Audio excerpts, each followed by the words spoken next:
ആണ് ഇതുവരെ സംസാരിച്ചതിൽ പ്രധാനപ്പെട്ട ആളാണ്. ശിവചേട്ടനെ ചെറുപ്പം മുതൽ അറിയുന്ന ശിവചേട്ടന്റെ ഒരു അധ്യാപകനാണ്, സ്കൂളിൽ പഠിപ്പിച്ച ആളാണ്, ചെറുപ്പം മുതലേ അറിയുന്നതാണ്. ആ സാറിനെ നമുക്ക് ഇങ്ങോട്ടൊന്ന് ക്ഷണിക്കാം. സാർ എവിടെയാണ്? സാർ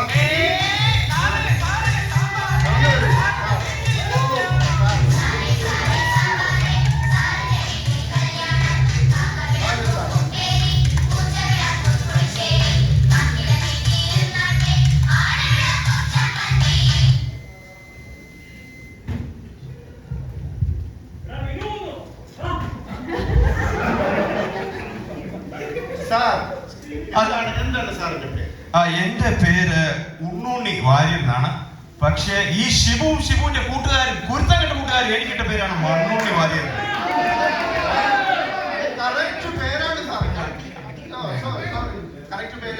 പക്ഷേ സാറേ, നമുക്ക് ശിബുചേട്ടന്റെ 50ാമത്തെ പിറന്നാളാണ്.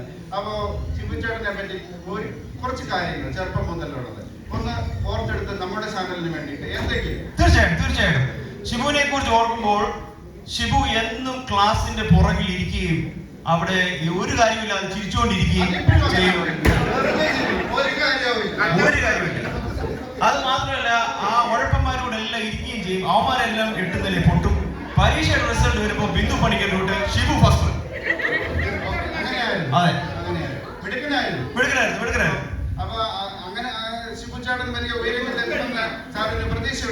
അതെ, എനിക്ക് 1-2 കാര്യങ്ങൾ ഓർമ്മയുണ്ട്. ഒന്ന്, ഷിബു റെക്കോർഡൊക്കെ സബ്മിറ്റ് ചെയ്തപ്പോൾ അതിനകത്ത് നിന്ന് ഒരു പ്രേമലേഖനം പിടിച്ചതാരാ?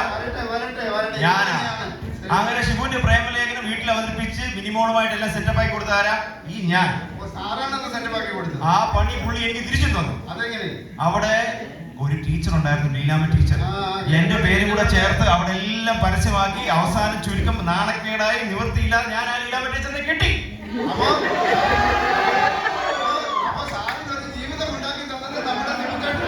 ഓർപ്പിക്കല്ലേ, എനിക്കത് ഇപ്പോഴും ഓർക്കുമ്പോ കഴിയില്ല. പക്ഷേ ഷിബു എന്നും ഒരു നല്ല സംഘാടകനായിരുന്നു, എല്ലാവരെയും നല്ല സുഹൃത്തായിരുന്നു, ആരെയും ഒരിക്കലും പിണക്കത്തില്ല, എപ്പോഴും എല്ലാവർക്കും ജനസമ്മതനായിരുന്നു. ഷിബു നല്ലൊരു ക്രിക്കറ്റ് താരമായിരുന്നു. അവന് അടിക്കുമ്പോൾ 6 അടിക്കുള്ളൂ. ആ 6-ൽ ബോൾ പോകുന്ന ഉയരം കണ്ടുമ്പോൾ തന്നെ എനിക്കറിയാം ഷിബു ഭാവിയിൽ ഉയരത്തിൽ എത്തുമെന്ന്. അതെ, അന്നേരം അറിയാം. അതുകൊണ്ട് എനിക്ക് ഒരേ ഒരു കാര്യം പറയാനുള്ളൂ. എനിക്ക് 2 മക്കളുണ്ട്. ആ 2 മക്കളും IT-യിൽ പോവും. ആ IT പോകുമ്പോൾ ഷിബു എന്തെങ്കിലും ഇത് കേൾക്കുന്നുണ്ടെങ്കിൽ അവർക്ക് ജോലി മേടിച്ചു കൊടുക്കുന്നത് ഷിബുവിന്റെ കമ്പനി. ശിവചേട്ടൻ ഈ പ്രാവശ്യം കല്യാണം കഴിക്കണമെന്നല്ല, ജോലി വാങ്ങിച്ചു കൊടുക്കണമെന്നുണ്ട് ആശ്വാസമുണ്ട്.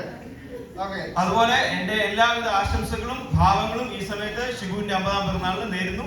ഇനി 75ാമത് കൊടുത്തേക്കാം.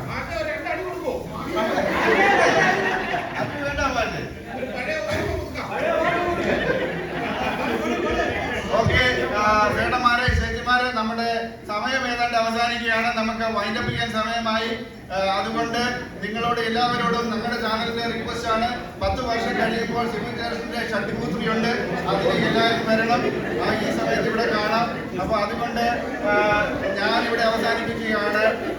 Back to studio. Thank U.